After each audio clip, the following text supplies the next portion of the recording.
बार की बात है, राजा कृष्णदेव राय के दरबार में एक बहेलिया आया। बहेलिया को देख राजा काफी खुश हुए, क्योंकि राजा को पशु पक्षी बहुत प्यारे थे और बहेलिया एक रंग बिरंगा सुंदर पक्षी दरबार में लेकर आया था। दरबार में आकर बहेलिया बोला, महाराज, मैं कल ही इस खूबसूरत और विचित्र पक्षी से जंगल से पकड़ कर लाया हूँ। यह बहुत सुरीला है और तोते की तरह बात कर सकता है, साथ ही यह मोर की तरह नाच भी सकता है। आपको पशु पक्षी बहुत पसंद हैं, इसलिए मैं इस पक्षी को आपके पास बेचने के लिए लाया हूँ। महाराज काफी खुश हुए और बोले, देखने में तो यह पक्षी खूबसूरत नजर आ रहा है, मैं इसे जरूर खरीदूंगा और तुम्हें उचित इनाम भी दिया जाएगा। यह कहकर राजा ने बहेलिये को 50 सोने के सिक्के दिए और पक्षी को शाही बगीचे में रखने का आदेश भी दिया। यह देख तेनालीराम से रहा न गया और उसने उठकर कहा, महाराज, मुझे नहीं लगता है कि यह पक्षी मोर की तरह नाच सकता है। मुझे तो यह भी लगता है कि यह पक्षी कई सालों से नहाए तक नहीं है। यह सुनते ही बहेलिया घबरा गया और रोने वाला मुंह बनाकर बोला, महाराज, मैं बहुत ही गरीब बहेलिया हूँ। पंछियों को पकड़कर और उन्हें बेचकर ही मेरा घर चलता है।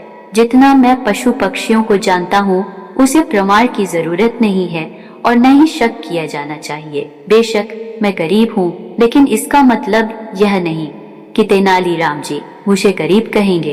यह बात सुनकर महाराज भी तेनालीराम पर नाराज हुए।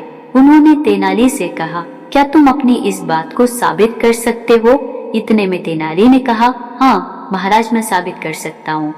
ऐसा कहते हुए तेनाली एक जग में पानी भरकर ले आए और पिंजरे में बंद पक्षी पर डाल दिया।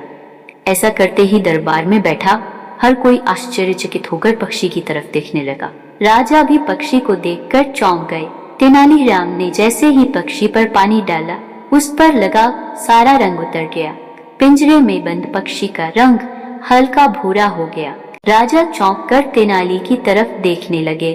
तेनाली ने झट से राजा से कहा कि महाराज, यह एक जंगली कबूतर है न कि कोई विचित्र पंछी।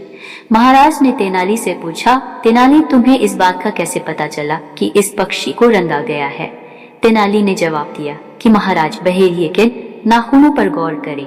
बहेलिये के रंगीन नाखून और पक्षी का रंग एक जैसा ही है।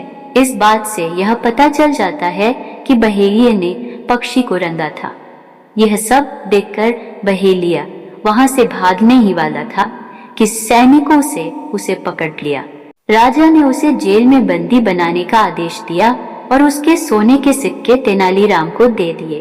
कहानी से सीख, झूठ को चाहे जितना भी छिपाने की कोशिश की जाए, वो सामने आ ही जाता है। इसलिए कभी भी झूठ बोलकर या लालच से किसी भी चीज की चाह न रखें।